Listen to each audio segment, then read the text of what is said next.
Hello everyone, कैसे हो? हम यहाँ पर डिस्कस करेंगे हमारे जीके प्लस जीएस और कुछ करंट अफेयर से रिलेटेड क्वेश्चंस। ठीक है जी। तो अब डेली रेगुलर आपका क्लासेस शुरू हो चुकी हैं। आप डेली मुझे ज्वाइन कर सकते हैं। लाइव क्लास का नोटिफिकेशन आपको मिल जाएगा। हिंदी विद प्रिया ठाकुर के नेम से मेरा टेलीग्राम ग्रुप बना हुआ है, वहाँ पर आपको लाइव क्लास का नोटिफिकेशन मिल जाएगा। ठीक है। आई होप आप सभी को आवाज़ मेरी क्लियर है। तो स्टार्ट करते हैं आज के हमारे यहाँ कुछ इम्पॉर्टेंट एमसीक्यूज जो अक्सर पूछे जाते हैं। फर्स्ट है हमारा यहाँ पर क्वेश्चन, लोसांग उत्सव मनाया जाता है। ठीक है। तो आप जो हमारा कल्चर है उससे रिलेटेड कई बार क्वेश्चन पूछे जाते हैं। तो फर्स्ट क्वेश्चन है यहाँ पर, लोसांग उत्सव मनाया जाता है तो कहाँ मनाया जाता है? सिक्किम में मनाया जाता है लोसांग उत्सव। ठीक है। सेकंड क्वेश्चन है हमारा यहाँ पर, कालचक्र उत्सव किस धर्म से संबंधित है? तो जो ये कालचक्र उत्सव है वो बौद्ध धर्म से संबंधित है। मैंने एक दिन क्लास में क्वेश्चन भी डाला था, क्या था वो? सयादवाद का संबंध किस धर्म से है? तो ये चीज़ ध्यान रखिएगा। कई बार ये जो सिद्धांत हैं किस किस ने कौन कौन सा सिद्धांत लागू किया है, बहुत इंपॉर्टेंट क्वेश्चन कई बार ये रहता है। तो जो सयादवाद का सिद्धांत है वो किससे संबंधित है? वो जो है जैन धर्म से संबंधित है। वेरी नमस्ते अमन, कैसे हो? ठीक है। तो यहाँ कालचक्र उत्सव भी बौद्ध धर्म से संबंधित है और सयादवाद का संबंध किससे है? जैन धर्म से संबंधित है। बौद्ध धर्म किससे संबंधित है? महावीर स्वामी से। और जैन धर्म किससे संबंधित है? बौद्ध धर्म महात्मा बुद्ध से संबंधित है और जैन धर्म किससे संबंधित है? ये है महावीर स्वामी से। ठीक है जी, महावीर स्वामी। आपको इनका भी पूरा कई बार क्योंकि दोनों धर्म से रिलेटेड काफ़ी सारे क्वेश्चंस पूछे जाते हैं। जन्म कहाँ हुआ इनको, जो है ज्ञान की प्राप्ति कहाँ हुई। हेलो नीति, कैसे हो? ठंड बहुत है, बच कर रही है। आज यहाँ बारिश है बहुत ज़्यादा। ठीक है। नेक्स्ट क्वेश्चन है हमारा यहाँ पर, ईसा मसीह के जन्म के दिन के रूप में क्या मनाया जाता है? तो ये अब क्या हुआ कि पहले क्या करते थे लोग, सभी क्रिसमस डे को सेलिब्रेट करते थे। ठीक है ना। तो 25 दिसंबर को ये मनाया जाता है और माना भी ये जाता है कि 25 दिसंबर आता है तो जो दिन है, क्या पहले होता है ना, दिन छोटे रातें बड़ी होती थी, है ना। तो 25 दिसंबर के बाद ये जो सिस्टम दिन और यानी कि रात और जो है रात लंबी होती है ना, उसमें थोड़ा सा चेंज होना शुरू हो जाता है। 25 दिसंबर को क्रिसमस डे मनाया जाता है। पर ये भी चीज़ याद रखिए, अब जो हिंदू लोग हैं, ठीक है, मैंने इस बार ये चीज़ देखी है, जो हिंदू लोग हैं उन्होंने क्रिसमस बिल्कुल भी नहीं मनाया है। यहाँ हमारे एरिया में जहाँ जहाँ हिंदू इलाका है वहाँ कोई सेलिब्रेशन नहीं था। इवन कहीं होता है ना, क्रिसमस डे पर अपनी शॉप डेकोरेट कर देते हैं, सब कुछ ख़त्म था। हिंदू जितने भी हैं उन्होंने क्या मनाया था? 25 दिसंबर के दिन तुलसी दिवस को इन्होंने मनाना शुरू कर दिया है। याद रखिए ये चीज़। ठीक है। यहाँ तो बहुत ठंड है, आज तो कैप भी उड़ा दिया ठंड ने। तो यहाँ 25 दिसंबर को तुलसी दिवस के रूप में मनाया जाता है। नेक्स्ट है यहाँ पर, ईसा मसीह के पुनर्जीवित होने की स्मृति में मनाया जाने वाला त्यौहार कौन सा है? तो ये ईस्टर त्यौहार है। ठीक है। यहाँ नेक्स्ट क्वेश्चन है हमारा, बसंत का स्वागत करता भारतीय त्यौहार कौन सा है? तो जब बसंत आता है तो कौन सा त्यौहार मनाया जाता है? बसंत पंचमी मनाया जाता है। ठीक है जी। और आपको मैं बता दूं, करंट अफेयर्स भी मैं आपको पढ़ाऊंगी, वो मैं आपको पूरा पीडीएफ से पढ़ाऊंगी करंट अफेयर्स। अब हम जनवरी का जितना हमारा करंट अफेयर हो चुका है, इंपॉर्टेंट क्वेश्चन, चाहे वो आपका फेस्टिवल से रिलेटेड हो, चाहे वो आपका इकोनॉमिक से रिलेटेड हो, या फिर नेशनल मुद्दा हो, या फिर इंटरनेशनल, उनको हम डिस्कस करेंगे। और पूरा एक छोटा छोटा पीडीएफ के तौर पर मैंने उनको तैयार किया है ताकि उनके आसपास इर्द गिर्द से जितने क्वेश्चन बनेंगे वो हमारे प्रिपेयर हो जाएं। ठीक है। तो वो भी आपका एक क्लास करंट अफेयर्स का स्पेशल रखा जाएगा। हो सकेगा एक हफ्ते के अंदर अंदर हम पूरा जनवरी का जो अभी तक का करंट अफेयर हुआ है उसको कंप्लीट कर लेंगे। ठीक है जी। चलिए नेक्स्ट है यहाँ पर, मध्य प्रदेश में कुंभ मेला कहाँ लगता है? तो मध्य प्रदेश में उज्जैन में कुंभ मेला लगता है। ठीक है। नेक्स्ट है यहाँ पर, रथ यात्रा का बृहत उत्सव कहाँ आयोजित किया जाता है? तो रथ यात्रा बहुत ही प्रसिद्ध त्यौहार है, वो जगन्नाथपुरी में इसका आयोजन किया जाता है। नेक्स्ट देखते हैं हमारा क्या है, प्रसिद्ध केला देवी मंदिर कहाँ स्थित है? तो मैंने एक शॉर्ट्स भी बनाई थी मंदिर के बारे में अक्सर, क्योंकि जीके जीएस कभी आपका पीछा नहीं छोड़ने वाला, और आप जितना इसको पढ़ोगे ना, नए नए क्वेश्चन जो है निकल करके आते हैं। दशावतार मंदिर बहुत पूछा जाता है, उत्तर प्रदेश में है। ये मैंने आपको एक शॉर्ट्स के थ्रू भी मैं आपको देती रहती हूँ, जो जो इंपॉर्टेंट क्वेश्चन है वो जरूर देख लेना और उनको नोट डाउन भी करते रहना। मंदिर अक्सर पूछा जाता है और एक चीज और पूछी जाती है। अब मंदिर बनवाया किसने है वो अलग है, ठीक है, और मंदिर का पुनर्निर्माण किसने करवाया है वो अलग है। और ये भी क्वेश्चन पूछा गया है कि मंदिर के अंदर जो बनाया अलग, मान लीजिए जैसे अकबर ने मंदिर बनवा दिया, फिर बाद में क्या हुआ, जो उसके आगे शासनकालीन है अकबर, जहांगीर, ठीक है जी, औरंगजेब, इन्होंने क्या किया है उसके अंदर चित्रकारी की है। तो ये इस तरह के क्वेश्चन पूछे जाते हैं, उन सभी को हम डिस्कस करेंगे। नेक्स्ट है यहाँ पर केला देवी मेला कहाँ लगता है, तो केला देवी करौली में लगता है। राजस्थान का पुष्कर मेला किस माह में लगता है, तो फरवरी में लगता है। नेक्स्ट है संत कबीर के सम्मान में मगहर महोत्सव प्रारंभ किया था, कब किया गया था, 1990 में मगहर महोत्सव को प्रारंभ किया गया था संत कबीर, क्योंकि कुछ लोग आज भी कबीरपंथी हैं, ठीक है। बिल्कुल जीएस जीके अगर आपका अच्छा है, स्ट्रोंग है, तो डेफिनेटली आप एग्जाम को क्रैक कर पाओगे। बहुत इंपॉर्टेंट पार्ट है। देखिए अगर आपका जीएस जीके अच्छा है ना तो बढ़िया है, बहुत अच्छा है, और आप इजीली अच्छा स्कोर कर पाओगे अपने एग्जाम में। अब नेक्स्ट है हमारा, जब चार कूट त्योहार कहाँ मनाया जाता है, तो ये मिजोरम में। याद रखिए जीके में हमेशा एक तो फेस्टिवल जरूर पूछे जाते हैं, और दूसरा क्या पूछा जाता है कि वहाँ कौन सा नृत्य, नृत्य एक दिन आपको स्पेशल क्लास करवा दूंगी, पूरे भारत को लेकर के जो जो नृत्य जहाँ पर फेमस है और किस नाम से है, ठीक है। तो याद रखिए यहाँ पर ये जो है जब चार कूट त्योहार मनाया जाता है, मिजोरम में मनाया जाता है। नेक्स्ट है बगवाल मेला किस स्थान पर लगता है, तो बगवाल मेला लगता है देवीधुरा में, ठीक है जी। हाँ मुझे एक्चुअली आज कहीं जाना था तो इसलिए मेरा क्लास थोड़ा सा जल्दी, मैंने सोचा फिर नहीं हो पाएगा। बाकी 6 बजे आप मेरे साथ लाइव ज़रूर देखना। यहाँ राम मंदिर का नज़ारा मैं आपको दिखाऊंगी, बहुत ही सुंदर सा डेकोरेट किया है, और 5 दिन से डेली प्रोग्राम हो रहा है, भंडारा चल रहा है पूरा यहाँ पे, बहुत अच्छा है। और यहाँ ऐसा सिस्टम किया है लोगों ने राम मंदिर की खुशी में, आपको ये भी मैं जानकारी दे दूँ, राम मंदिर की खुशी में जगह जगह भंडारे चल रहे हैं यहाँ पे, ठीक है जी, जगह जगह जगह भंडारे चले हुए हैं। और ये भी बहुत अच्छा है कि लोगों के, और बट कुछ लोग इस चीज़ को लेकर के नेगेटिव भी हैं। काफ़ी सारे लोगों की बात मैंने सुनी है। मंदिर जाती हूँ, जैसे शाम को डेली जाती हूँ मैं, यहाँ से थोड़ी दूरी पे ही है, सामने ही है इवन, वहाँ पे लोग कहते हैं क्या किया, मंदिर बनाने की राजनीति मुद्दा है, ये है वो है, बहुत सारी चीज़ें सुनने को मिल रही हैं। पर हमारे अंदर खुशी है कि राम जी अयोध्या में आ रहे हैं, ठीक है। चलिए, हिंदू मुस्लिम एकता का प्रतीक सुलह कुल उत्सव आयोजित किया जाता है, तो कहाँ पर सुलह कुल उत्सव कहाँ आयोजित किया जाता है, तो ये आगरा में आयोजित किया जाता है। निम्न में से किस त्योहार में सूर्य की पूजा की जाती है, तो सूर्य की पूजा छठ पूजा, ठीक है, ये तो जानते ही होंगे जो बिहार से हैं। उत्तराखंड में किस मेले में 2 गुटों के बीच पत्थर फेंकने की प्रथा है, ठीक है, तो यहाँ पर 2 गुटों के बीच पत्थर फेंकने की प्रथा है, तो ये देवीधुरा मेला कहाँ लगता है, ठीक है, बिल्कुल यहाँ पर। अभी हमने एक देवीधुरा का और भी क्वेश्चन किया था, याद रखिए कि बगवाल मेला किस स्थान पर लगता है, तो ये देवीधुरा में ही लगता है। दोनों क्वेश्चन सेम हैं, तो ध्यान रखिएगा, बगवाल मेला कहाँ लगता है, तो ये देवीधुरा में ही लगता है। नेक्स्ट है हमारा यहाँ कि उत्तराखंड में 2 गुटों के बीच जो पत्थर फेंकने की प्रथा है, ये कहाँ पर है, ये भी देवीधुरा में ही है। देवीधुरा मेला जो बगवाल मेला है, और ये कहाँ लगता है, उत्तराखंड में लगता है, ठीक है। नेक्स्ट है यहाँ पर बाबा गरिया पूजा त्योहार मनाया जाता है, तो कहाँ मनाया जाता है, त्रिपुरा में मनाया जाता है।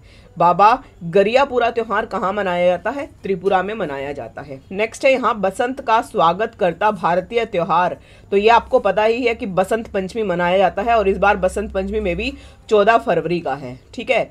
और एक दिन आपको स्पेशल जो डे ये पूछे जाते हैं ना, कि जैसे कि अभी एक पूछा जाता है हिंदी दिवस कब मनाया जाता है ना, हिंदी दिवस कब मनाया जाता है, ये सबको पता है कि 14 सितंबर को हिंदी दिवस मनाया जाता है, ठीक है। और दूसरा विश्व हिंदी दिवस कब मनाया जाता है, तो ये जितने भी दिवस हैं एक क्लास में मैं स्पेशल आपको ये भी करवा दूंगी कि जो दिवस है।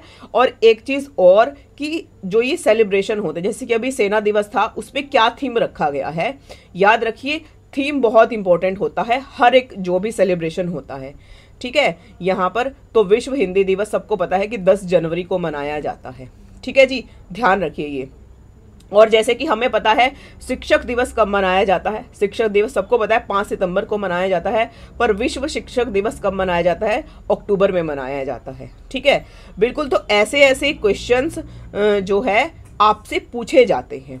ठीक है, और करंट अफेयर का एक स्पेशल, देखिए करंट अफेयर में मेरे पास जो मैंने क्वेश्चंस तैयार किए हैं आपके लिए, उसमें अभी ये टाइम इसीलिए है, बहुत सोच समझ के सब कुछ जो है प्लानिंग किया है। तो पीडीएफ जो है उससे आपको पढ़ाऊंगी, उसमें आपका पूरा जनवरी का जो भी करंट अफेयर रहेगा। और अगर आप मुझे बता देना, क्योंकि देखिए कोई भी पेपर में 6 मंथ का करंट अफेयर आता ही आता है। अभी मैंने पेपर देखा एक, उसमें 2022 में पेपर हुआ था ना, उसमें करंट अफेयर 20 तक का पूछा गया था। ठीक है, अगर आप मुझे फिर बताओगे कि हाँ मैम आप हमें यानी कि 23 का भी आप करवा दीजिए करंट अफेयर, तो फिर उसको भी देखेंगे, उसको भी पढ़ेंगे। ठीक है, क्योंकि ठीक है जी, हाँ बिल्कुल, नृत्य भी करवाऊंगी आपको, सब चीज़ें धीरे धीरे, अभी स्टार्ट हुआ है ना, तो धीरे धीरे सब चीज़ें मैं आपको करवाऊंगी। और एक स्पेशल सेशन रखेंगे हम राम मंदिर के ऊपर चर्चा, क्योंकि नागर शैली का बहुत ज़्यादा जो है एक यानी क्योंकि सबको पता है कि नागर शैली में मंदिर बना है, और क्योंकि शैली हमारी 3 प्रकार की होती हैं। ठीक है, और जो राम मंदिर बना है वो नागर शैली में बना है। और ये चीज़ याद रखिए कि गुजरात से लेकर के उड़ीसा तक जो हमारा उत्तर भारत है, ये ध्यान रखने वाली बातें हैं, छोटी छोटी करंट अफेयर्स प्लस जीके से रिलेटेड हैं, कि गुजरात से लेकर उड़ीसा तक जो हमारा उत्तर भारत है, उसमें जितने भी मंदिर बने मिलते हैं वो नागर शैली में बने मिलते हैं। ठीक है, और बेसर शैली होती है एक। ठीक है जी, हाँ 10 जून को, बिल्कुल करेक्ट है। ओके, लास्ट 6 मंथ का बिल्कुल करवाएंगे, पर उसके लिए आपको मैराथन क्लास के लिए तैयार रहना पड़ेगा। करंट अफेयर्स में आपको मैराथन्स के लिए तैयार रहना पड़ेगा, क्योंकि ऐसा नहीं होगा कि हम 15 से 20 मिनट का सेशन करेंगे और हमारा जो है करंट अफेयर क्लियर हो जाएगा। अगर आप चाहो तो उसके लिए हम 1-1, 2-2 घंटे का क्लास करके पूरा करंट अफेयर लास्ट ईयर का जो 6 मंथ का है उसको भी निपटा डालेंगे, एक बार फास्ट रिवीजन करेंगे। ठीक है, हाँ हाँ आशा, मैंने देख लिया है। पेपर कब है आपका? मार्च में है ना? पेपर मार्च में है, बिल्कुल। तो चलिए आपका जो है करंट अफेयर्स का सेशन भी रखेंगे, एक जीके का और एक करंट अफेयर का, बीच में ही हिंदी का कोई टॉपिक आपका रिवाइज हो जाएगा। ठीक है, बिल्कुल ठीक है, बिल्कुल मैं आपके साथ हूं और आप मेरे साथ हैं। ठीक है जी, बिल्कुल। तो बड़ा सोच समझ के मैंने सोचा, बच्चे परेशान हैं, मे बी इधर उधर से पढ़ रहे हैं, बट एक सेटिस्फेक्शन होता है ना, जैसे अब मैं हूँ, मैं भी पढ़ती हूँ, ऐसा नहीं है मैं किसी को उठाकर किसी से पढ़ना शुरू कर देती हूँ। एक स्पेशल टीचर अपना होता है जिस पर ट्रस्ट भी होता है, और उनसे ही पढ़ना अच्छा लगता है, होता है ना ये। तो मेरे साथ भी ऐसा है, मैं हर एक इंसान को इजीली जो है नहीं पकड़ती हूँ कि हाँ अच्छा पढ़ाते हैं। सिर्फ 1 से 2 टीचर ही हैं जिनसे मैं अपना जो है इस ज्ञान को मैं लेती हूँ, है ना। तो आपको करंट अफेयर्स भी करवाएंगे, बट मैं करंट अफेयर्स का देखिए मैं एमसीक्यूज़ नहीं क्लासेस दे सकती हूँ, क्योंकि मेरे पास अभी इतना अरेंजमेंट करने नहीं है कि मैं आपको एमसीक्यूज़ बना के पीपीटी से पढ़ाऊँ। मैं जस्ट आपको पीडीएफ से अनलिमिटेड कंटेंट मैं आपको पढ़ा सकती हूँ। ठीक है,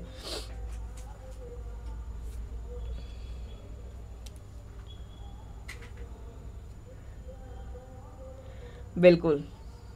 बार चलिए 12 मार्च से पहले एक बार सभी का करंट अफेयर रिवाइज हो जाएगा। एक बार मैं करंट अफेयर सारा आपको लास्ट ईयर का भी, और अब डेली का डेली, है ना, डेली का डेली भी मैं आपको करवा दूंगी। ठीक है जी, डेली का डेली भी मैं आपको करवाने की कोशिश करूंगी। जैसे कि अभी आज की ही बात है, तो भीमराव अंबेडकर की जो दुनिया की सबसे ऊंची मूर्ति बनाई गई है, लिख लो 101% पूछे जाने के चांसेस हैं।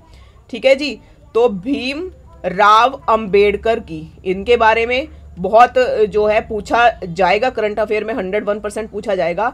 भीमराव अंबेडकर की दुनिया की सबसे ऊंची मूर्ति बनाई गई है, कितने फीट की है? 206 फीट की मूर्ति है। ठीक है जी, 206 फीट की इनकी मूर्ति बनाई गई है और बनी कहाँ है?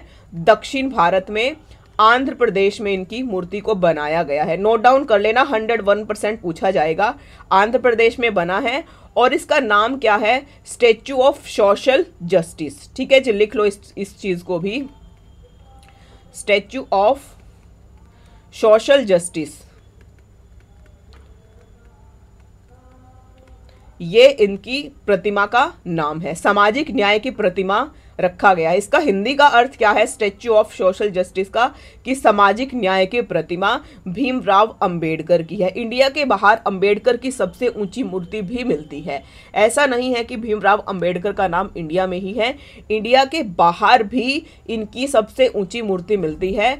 तो इंडिया के बाहर कहाँ है? लिख लो इस चीज़ को भी, इंडिया के बाहर इनकी मिलती है 19 फीट की ऊंची मूर्ति इनकी मिलती है। और मिलती कहाँ है भाई ये? तो अमेरिका में मिलती है। ठीक है, अमेरिका में मिलेगी। और कहाँ पर? वॉशिंगटन में, अमेरिका के वॉशिंगटन में इनकी सबसे ऊंची मूर्ति मिलती है। भारत में मिलती है आंध्र प्रदेश में, 206 फीट की है। और वहाँ पर इनकी जो है 19 फुट की इनकी अमेरिका वॉशिंगटन में मिलती हैं।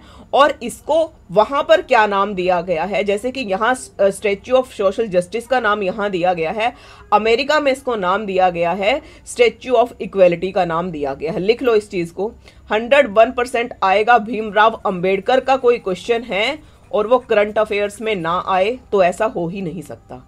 ठीक है, तो वहाँ अमेरिका में इसको नाम क्या दिया गया है? Statue of equality. ठीक है, इक्वेलिटी का नाम इसको दिया गया है। ठीक है, अभी ये हाल फिलहाल का ही क्वेश्चन है इसलिए आज मेरे ध्यान में आ गया है, तो आप इसको लिख लें। ठीक है जी,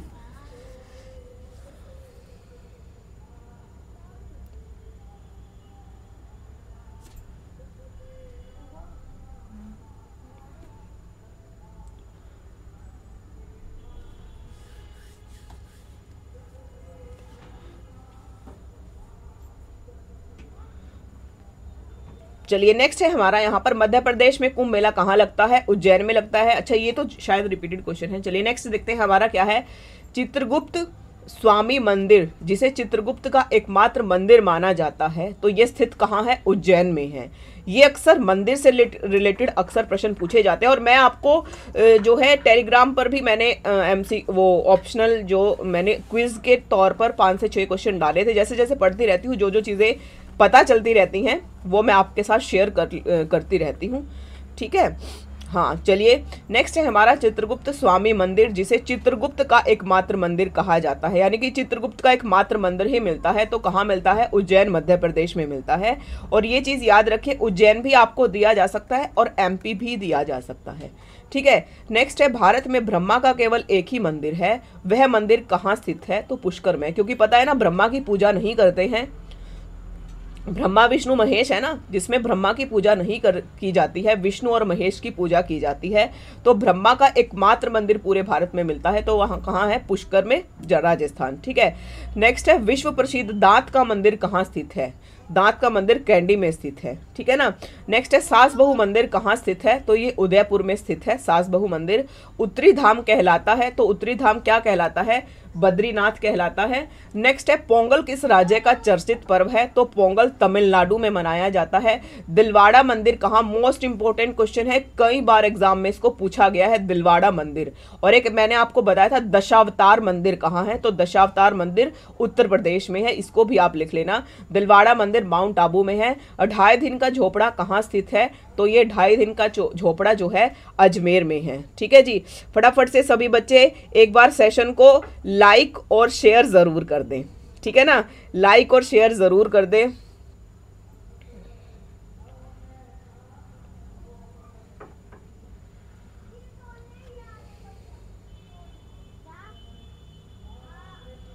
ठीक है, भोजशाला मंदिर की अधिष्ठात्री देवी कौन है? तो भगवती सरस्वती को माना जाता है। और अभी जैसे कि राम मंदिर की बात की जाए तो वहाँ पर क्या सीता रसोई देखी है आपने? सीता रसोई वहाँ पर बनाई गई है। शबरी भोजनालय वहाँ पर बनाया जाएगा। ठीक है जी। तो भोजशाला मंदिर की अधिष्ठात्री देवी किसको माना जाता है? भगवती सरस्वती को माना जाता है। नेक्स्ट है, छोटी तीज का त्योहार हिंदू पंचांग के अनुसार किस महीने में मनाया जाता है? तो छोटी तीज जो है वो श्रावण मास के महीने में मनाया जाता है। ठीक है। नेक्स्ट है यहाँ पर बगवाल मेला किस राज्य का पर में लगता है? तो ये देवीधुरा में लगता है। हरेला क्या है? हरेला एक त्योहार है। निम्नलिखित में से कौन सा हिंदू पर्व थारू जनजाति द्वारा शोक पर्व के रूप में मनाया जाता है?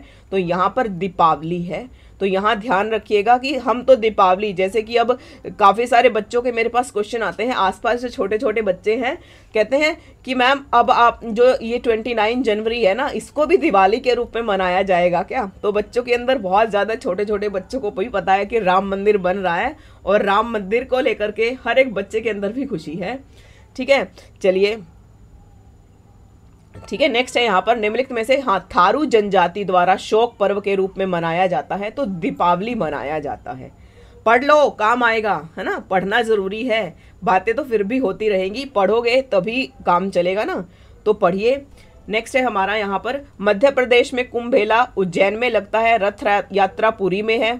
ये अच्छा, ये मुझे लगता है 1 से 2 क्वेश्चन हमारे रिपीटेड है, ये इनको हम कट कर देंगे। अच्छा, एक नया और इंटरेस्टिंग क्वेश्चन, फारसी 9वीं भारतीय शास्त्रीय भाषा होगी। लिख लो इस चीज को, पूछा जाने वाला है। भारत का क्वेश्चन है, भाषा का है, हिंदी भाषा का। ठीक है जी, तो याद रखिए फारसी भाषा, क्योंकि सबको पता है कि जो हिंदी शब्द है, हिंदी हम पढ़ते हैं, वो किस भाषा का शब्द है? तो फारसी भाषा का शब्द है हिंदी। ठीक है, अब यहाँ पर फारसी को क्या माना गया है? 9वीं भारतीय शास्त्रीय भाषा होगी। ठीक है जी, 9वीं भारतीय शास्त्रीय भाषा माना गया है किसको? जो है फारसी को। ठीक है, 9 शास्त्रीय भाषाओं में से एक भाषा फारसी को भी जो है ये दर्जा दे दिया गया है। ठीक है, और एक बहुत इंटरेस्टिंग क्वेश्चन और भी है, यहाँ पर गुजरात से संबंधित है। अब यहाँ सबको पता है कि पीएम मोदी कहाँ से संबंधित है? गुजरात से संबंधित है।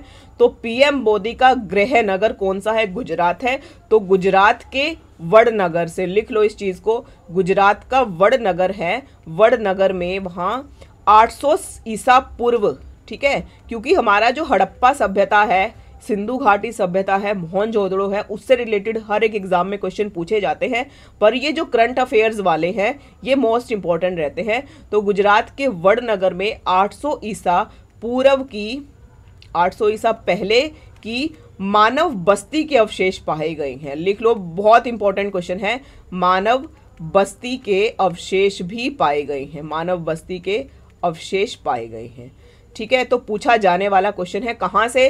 पीएम मोदी के गृह नगर गुजरात के वडनगर से 800 ईसा पूर्व की मानव बस्ती के अवशेष पाए गए हैं। साक्ष्य से पता चला है कि जो ये मानव बस्ती है, ये उत्तर वैदिक काल में जो पूर्व बौद्ध महाजनपद हुए थे, महाजनपद कितने हैं भाई? 16 महाजनपद है ना, 16 महाजनपद है ना।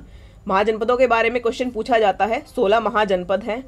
ठीक है, तो वहां से जो है 16 महाजनपद और कुलीन तंत्र गणराज्यों के समकालीन इसको पाया गया है कि जो मानव बस्ती का अवशेष मिला है गुजरात के वडनगर से। ठीक है जी, समझ में आ गया? तो ये कुछ क्वेश्चन थे इंपॉर्टेंट, जो कि मैं आपको डेली करंट अफेयर्स की भी क्लास रहेगी और डेली आपका ये छोटा सा जीके का सेशन भी रहेगा। ठीक है,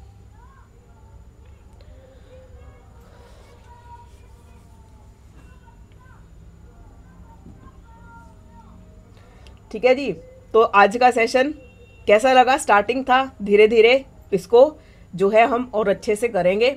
बाकी शैली के बारे में मैंने आपको बताया है, राम मंदिर के जितने क्वेश्चन बनेंगे करंट अफेयर्स के वो भी हम डिस्कस करेंगे। शैली 3 प्रकार की हैं, गुजरात से लेकर के उड़ीसा तक जितने भी मंदिर बने हुए हैं उत्तर भारत में, ये क्वेश्चन आपसे पूछा जा सकता है कि गुजरात से लेकर उड़ीसा तक के यानी उत्तर भारत में जितने भी मंदिर बने हुए हैं वो किस शैली में बने हुए हैं भाई? लिख लो, यानी कि उत्तर भारत के जितने भी मंदिर हैं, उत्तर भारत में जितने भी मंदिर हैं वो बेसर शैली में बने हुए, ठीक है, नागर शैली में, सॉरी, नागर शैली में। और जितने भी दक्षिण भारत के मंदिर हैं वो किस शैली में बने हुए हैं? नागर शैली में। ठीक है, जैसे कि राम मंदिर है, वो भी तो उत्तर प्रदेश में है। उत्तर प्रदेश कहाँ है? उत्तर भारत में है, ठीक है। और यहाँ जो उत्तर भारत के मंदिर है वो नागर शैली के हैं, और जो दक्षिण भारत के मंदिर मिलेंगे वो कौन सी शैली के मिलेंगे? वो बेसर शैली में बने हुए मिलते हैं, ठीक है जी। और एक और शैली मिलती है द्रविड़ शैली, ठीक है ना, द्रविड़ शैली। और बेसर शैली अक्सर कहाँ मिलती है, ये भी लिख लो इस चीज़ को भी आप। जो नागर शैली है वो कहाँ से कहाँ तक फैली हुई है? नागर शैली गुजरात से लेकर के उड़ीसा तक नागर शैली मिलती है। बेसर शैली कहाँ से कहाँ तक मिलती है? महाराष्ट्र से लेकर के, ठीक है जी, महाराष्ट्र से लेकर के कर्नाटक तक मिलती है। कौन सी? बेसर शैली और द्रविड़ शैली, क्योंकि द्रविड़ है तो दक्षिण भारत की ही रहेगी, पर ये कहाँ से मिलती है? कर्नाटक से ही इसको शुरू किया जाता है। यानी कि कर्नाटक में कुछ मंदिर बेसर शैली के भी मिलते हैं और कर्नाटक में कुछ मंदिर द्रविड़ शैली के भी मिलते हैं। और कर्नाटक के बाद जो भी दक्षिण भारत के पार्ट बचे हैं, यानी कि कर्नाटक से लेकर के, तो यहाँ संपूर्ण दक्षिण में और द्रविड़ शैली के मंदिर मिलते हैं। नागर शैली, बेसर शैली, और जो द्रविड़ है वो नागर और बेसर का मिक्सचर माना जाता है, ठीक है। हाँ, नागर शैली। और बहुत, जैसे कि अभी राम मंदिर के बारे में पूछा जाता है ना, राम मंदिर किस शैली में बना है? ये भी नागर शैली में बना है, और संपूर्ण उत्तर भारत के मंदिर, ठीक है। तो ये चीजें आप ध्यान रखिएगा। कोई बात नहीं, सब कुछ धीरे धीरे आपको पता चल जाएगा। अब आपने बोला है कि मैम जीएस जीके की क्लासेस शुरू करो, तो डेफिनेटली जितना हो सकेगा ज़्यादा से ज़्यादा कंटेंट आप तक पहुंचाने की कोशिश की जाएगी। हाँ बिल्कुल, ठीक है। और 16 महाजनपद के बारे में आपसे क्वेश्चन पूछा जाता है, जैसे कि अभी महाजनपद की बात आई थी, तो महाजनपद कितने हैं? महाजनपद 16 हैं, ठीक है जी। महाजनपद 16 हैं, पर आपने ये पढ़ा होगा हर जगह, पर ये आपको आज तक किसी ने भी नहीं बताया होगा कि ये जनपद जो हमारे 16 महाजनपद हैं, इनको 2 पार्ट्स में डिवाइड किया गया है। पहला कौन सा है यहाँ? राजतंत्र, ठीक है जी। और दूसरा कौन सा है? राजतंत्र के बाद गणतंत्र। अब ये बड़ा प्रश्न है कि राजतंत्र में कितने जनपद आते थे? महाजनपद आते थे। तो याद रखिए, जो 14 महाजनपद हैं वो राजतंत्र में आते थे, और गणतंत्र उस समय में भी 2 यहाँ महाजनपद ऐसे थे जो गणतंत्र के, यानी कि गणतंत्र थे। वो कौन कौन से थे? वज्जी, ठीक है, यानी कि जिसको वैशाली भी कहा जाता है, और मल। लिख लो इस चीज को भी, वैशाली और मल 16 महाजनपदों में गणतंत्र के रूप में थे, ठीक है।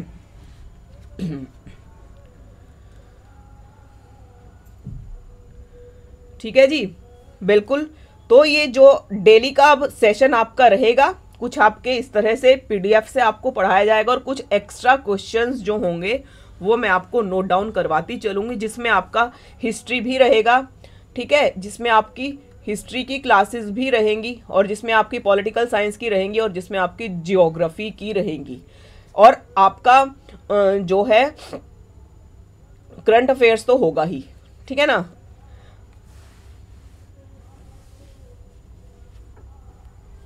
देखिए मेरे पास आपको एक चीज़ मैं आपको आज बता देती हूँ, जो मेरे पास सोर्सेज है ना, मैं कोशिश हमेशा यही करती हूँ कि आपको हर चीज़ कंटेंट अच्छे से, देखिए आप मेरे स्टूडेंट हैं तो मैं कोशिश यही करूँगी कि आपको मैं अच्छे से अच्छा कंटेंट पढ़ाने की कोशिश करूँ, है ना। पर जो चीज़ मेरे जानकारी से बाहर है ना, मैं वो कैसे आपको प्रोवाइड करा सकती हूँ। देखिए आपके कहने से मैंने कोशिश भी की है कि कहीं से आपको जो फिजिक्स, केमिस्ट्री, बायो के एमसीक्यूज या फिर नोट्स मैं प्रोवाइड करवा दूँ, पर नहीं हो पाया है। दोबारा फिर से मैं कोशिश करूँगी, ठीक है। तो स्पेशली मैं आपके लिए, आपके पास फिजिक्स, केमिस्ट्री, बायो है ना, तो हाँ 16 महाजनपद कौन कौन से हैं, इनके पुराने नाम क्या हैं, ठीक है, और उनकी राजधानी, और उस समय पर राजा कौन थे, और उनकी क्या विशेषताएं हैं, ये स्पेशल जो है इनको मैं भी, ये चीज़ें भी हम नोट डाउन कर लेंगे। हाँ ठीक है, 16 महाजनपद जो है ना, 16 महाजनपदों में 14 तो राजतंत्र हैं और 2 गणतंत्र हैं।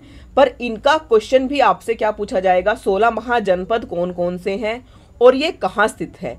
क्योंकि कुछ ऐसे थे जैसे कि दक्षिण भारत वाला क्वेश्चन बहुत पूछा जाता है।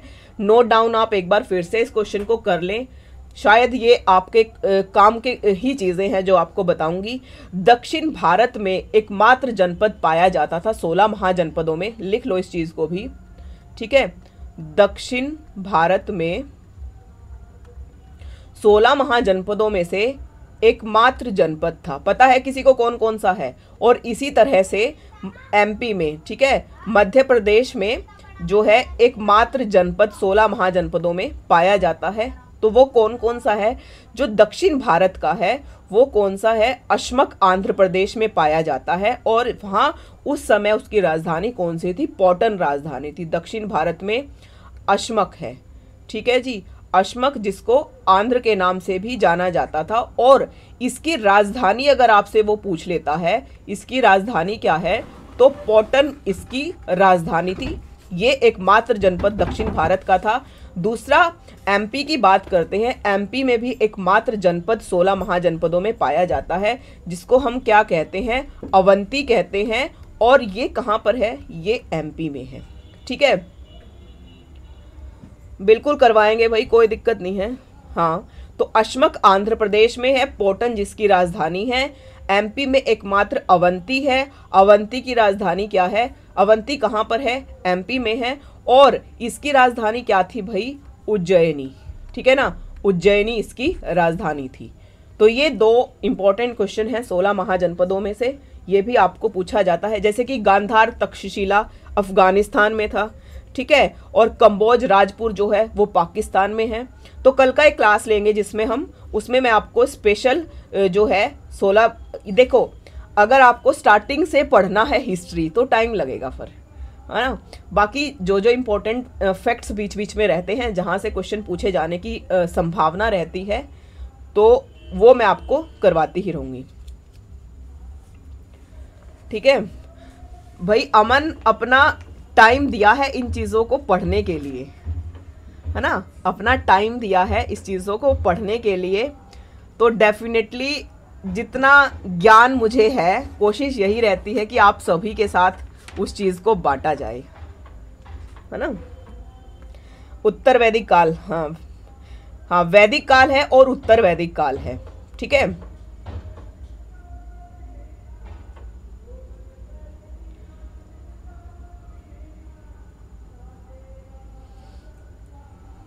है ना, वैदिक काल को 2 भागों में बांटा गया है, जिसमें से एक है वैदिक काल, ठीक है जी, और एक है उत्तर वैदिक काल।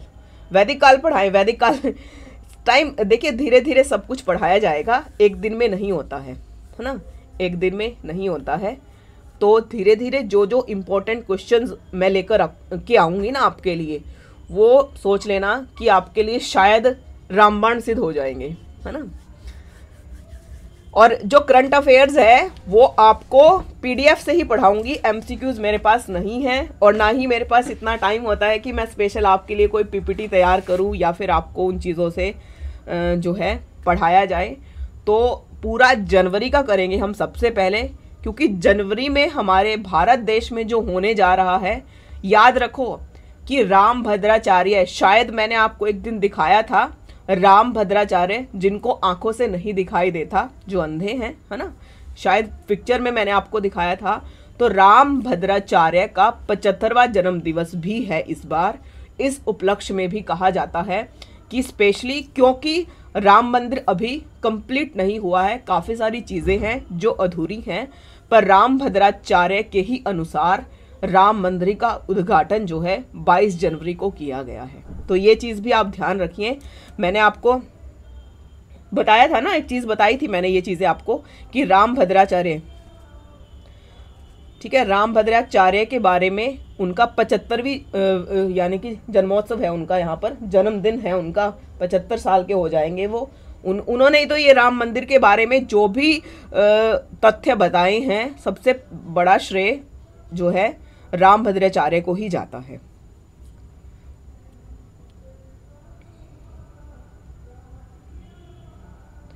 हाँ ठीक है, तो करंट अफेयर्स करेंगे, इसके बाद करंट अफेयर्स।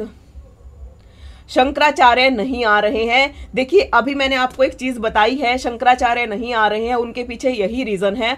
उनका मानना यही है कि क्यों इतनी जल्दी की जा रही है, क्योंकि राम मंदिर कंप्लीट भी नहीं हुआ है और उनका उस राम मंदिर का उद्घाटन किया जा रहा है। इसके पीछे बड़ा रीजन है। उनका मानना यह है कि बीजेपी का ये राजनीतिक मुद्दा है, याद रखिए इस चीज को भी। उनका मानना यही है कि बीजेपी जो है वो इस चीज में भी राजनीति कर रही है, क्योंकि पता है आपको अभी इलेक्शन आने वाले हैं और चुनाव आयोग का भी ये मैसेज आ चुका है कि आपको मार्च से पहले पहले इलेक्शन करवाने ही करवाने हैं किसी भी कीमत पर। तो ये भी एक राजनीतिक मुद्दा माना जाता है इस चीज को भी, कि राम मंदिर का उद्घाटन, लोगों का वोट बैंक, इस चीज का कहीं ना कहीं देखिए बीजेपी हमेशा कुछ ना कुछ इस तरह का खेल खेलती भी है। पर हमें ये खुशी है कि हमारा राम मंदिर बन रहा है, हमें सबसे बड़ी बात यह है। देखिए आशा कोशिश की जाएगी, है ना, कोशिश की जाएगी कि आपकी भी पूरी तरह से मदद की जाए, ठीक है ना। तो बीजेपी का तो सबको पता है और काफी सारे लोगों को कहना है कि अब तक तो रोजगार नहीं दिया, राम मंदिर का एक जो है मुद्दा उन्होंने बना लिया और प्लस जो है ये 50 से 60 हज़ार पुलिस की वैकेंसी निकाल दी, कुछ छोटी मोटी वैकेंसियां निकाल दी, तो पूरे साल का जो यानी कि कॉन्क्लूजन निकाल दिया उन्होंने इस भर्ती को निकाल करके। और एक इलेक्शन का जो मुद्दा है अभी, ठीक है, चुनाव आयोग की रिपोर्ट आ चुकी है और हाँ, मंदिर पर राजनीति डेफिनेटली है भाई, मंदिर पर राजनीति ही तो है ये, ठीक है ना। तो ये भी है कि कुछ कह नहीं सकते हैं इस चीज को लेकर के कि राजनीतिक मुद्दा तो है ही है, सबको हर चीज। हाँ, बीजेपी बहुत जो है, अमित शाह जो है बहुत चुन चुन कर बातें, यानी कि जो ये पॉलिटिकल पार्टीज है ना जिसको बीजेपी कहा जाता है, बहुत ही अलग तरीके से काम करना होता है। और छोटे छोटे से 60 हज़ार पर 50, बिल्कुल 60 हज़ार पर 50 लाख। अब ये देखिए कि 50 लाख बच्चों ने फॉर्म भरा है, तो इनके पास कितना अमाउंट उसका गया होगा फॉर्म भरने का, ठीक है। अब यहाँ पर राम मंदिर बना है, राम मंदिर क्या है, इनकम का सोर्स है इनका, ये राजनीति मुद्दा है बहुत बड़ा भारत देश के लिए। तो आपको पता है कि यूपी पुलिस में 60 हज़ार का लॉलीपॉप इन्होंने दे दिया है और बच्चे कहाँ पहुंचे हैं 50 लाख फॉर्म पर, 50 लाख यानी कि 30 से 35 हज़ार के आसपास तो फीमेल्स ने भी फॉर्म भरा हुआ है इसमें।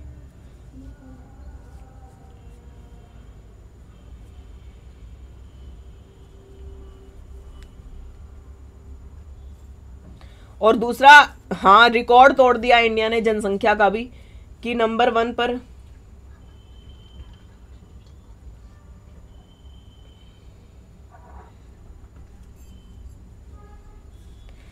बिल्कुल।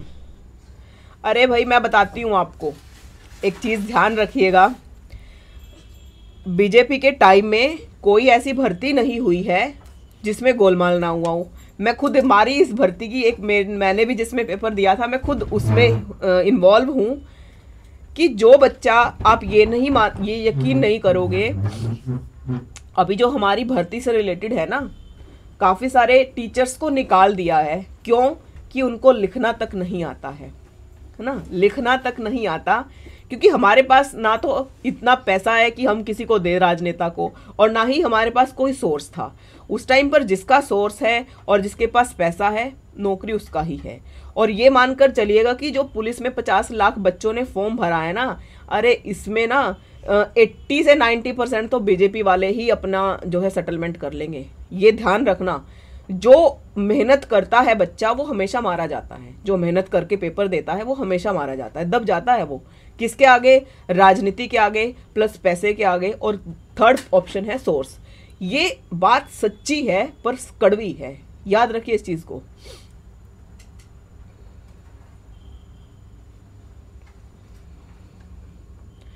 बिल्कुल ठीक है।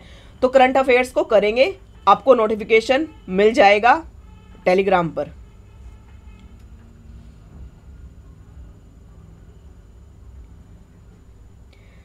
ठीक है जी।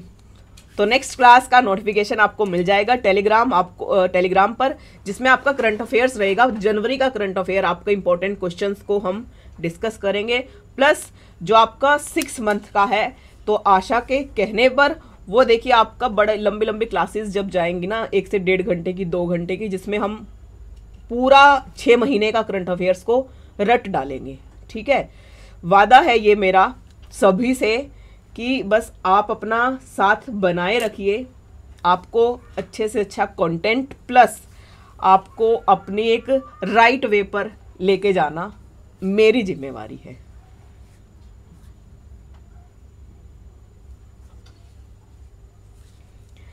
देखिए लाडला, मैं उस टाइम पीरियड से गुजर के आई हूं, इसलिए मुझे पता है इन सभी चीज़ों का।